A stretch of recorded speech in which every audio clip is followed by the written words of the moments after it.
Good evening. It's 7:13 at night. I just got off working at the game store. It was a very crazy day, and thus I didn't get to vlog. But now I get to go home and see Steve and the puppies, and maybe do a date night.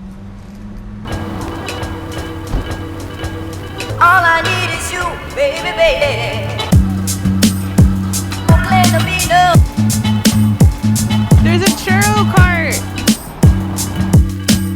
All I need is you, baby, baby. Over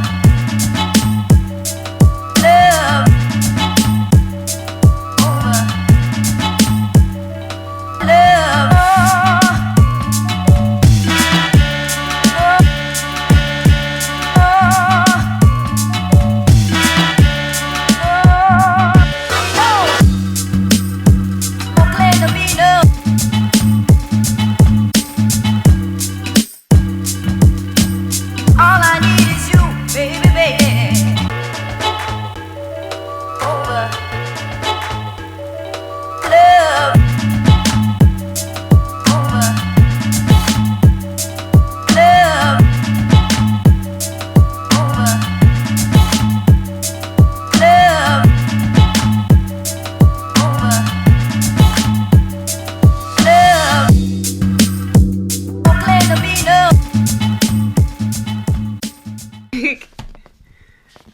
If you vote for both, your vote doesn't count. Just so you guys know, just don't vote for both on anything. Wait, if it says voting for yes and no, your vote doesn't matter? How does society work? We're voting is a process, and I have done a lot of research, and I shared that research with Steve, and Steve's going to do more research on the things I didn't research. But right now, we're not going to do this. We're going to do this.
Oh!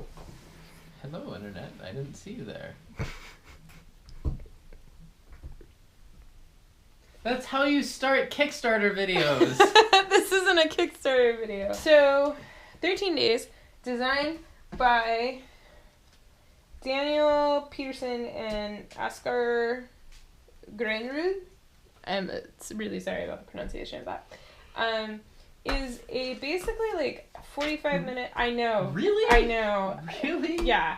And look, like, it's a 45-minute breakdown of the Cuban Missile Crisis. It's basically like Twilight Struggle, but like boiled down immensely. And it's 2-player only. I'm currently playing as the U.S. Steve is playing as the USSR. And I am on the brink of nuclear war at every turn. And the game is just, it wants it that way. So that's fine. But at the beginning of every round, players pick an agenda card, or they get 3 agenda cards, and they pick one that they're going to do, and they put on the board which 3 are their options, but you tuck one under the board, which is yours for the round.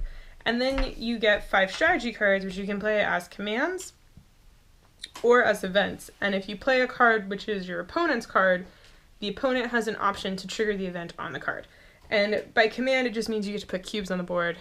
And then by event, there's just like text. You do what the text says. But whenever you do a command card, when you place cubes, you will increase the DEFCON tracks, depending on what kind of place you place the cubes in. And if you do an event, you might also be influencing the DEFCON tracks. So I have been on the brink of nuclear war since round 1. Like you do. Yep, just, because if I get all 3 of my tokens, which are blue, into this DEFCON 2 area, nuclear war. If anybody has one of their tokens here, nuclear war. Granted, that's at the end of a round, so I could push us there and then withdraw. But, yeah, so that's the game. Or that is going to be the game. I don't really know. Is this before or after the montage? Who knows? It's a crazy and wild world.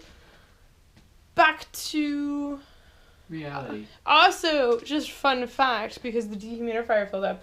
We got the dehumidifier, and I started it on the 1st, and we have since pulled out 75 pints of water from our house. So, yeah. Dehumidifiers, everybody. Isn't this how they're gonna refuel the rockets on Mars? Just run dehumidifiers, suck all the water out of the air, and then use that, like, split it apart as rocket fuel. Maybe, I don't know. You've done more Dehumidifiers, of that. folks, they're like space technology. They're also just awesome. Okay, let's go!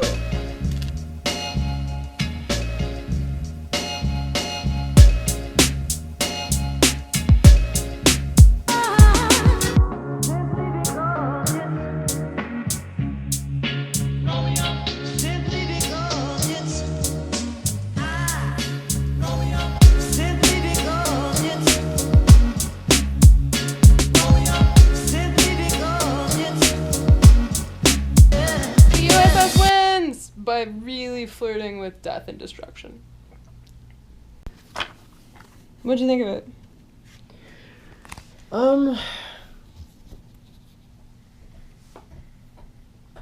I kind of get it now.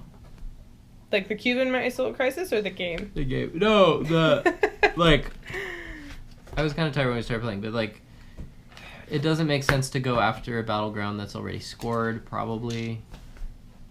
Because it's not going to come out again, because it's already been out once. Managing the aftermath is important.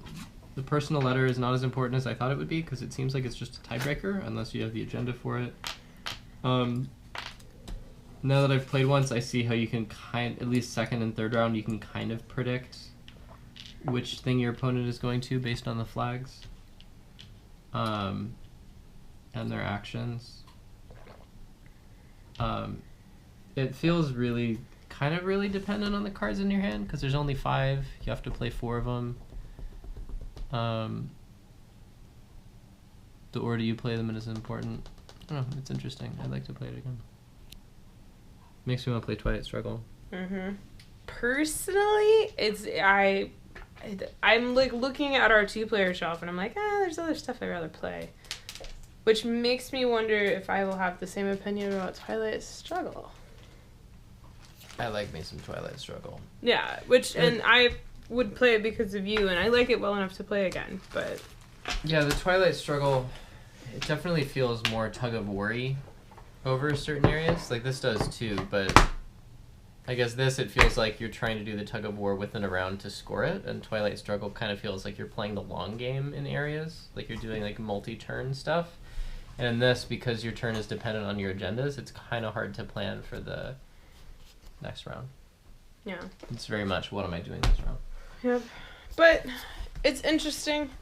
As far as 2-player goes, I think it's one of like 6 titles that we got from SN that are 2-player. So, well, it's interesting. But it is 11:30 at night. I am tired. I have to open the game store tomorrow. And yeah, so I'm going to say goodnight, Internet, and I have no idea when I'm going to edit this. Like, literally no idea. And I'm counting today's video as the Gen Con SN3 vlogs. That's today's NoVloMo video, because it was a video every day, and I released it today. So it took me 7 hours to edit. 7 hours? Maybe 8 hours. No, 7, because one of those hours was definitely spent twittering. Alright, I'm gonna say goodnight, internet. Goodnight, internet. Do you wanna... A brief history of the Cuban Missile Crisis, which can be summed up as, they're good dogs, Brent! They are good dogs, Brent. Brent, if you're watching. Oh my god, do you think Brent watches our channel? I don't think Brent watches our channel. But if you are Brent, they're good dogs.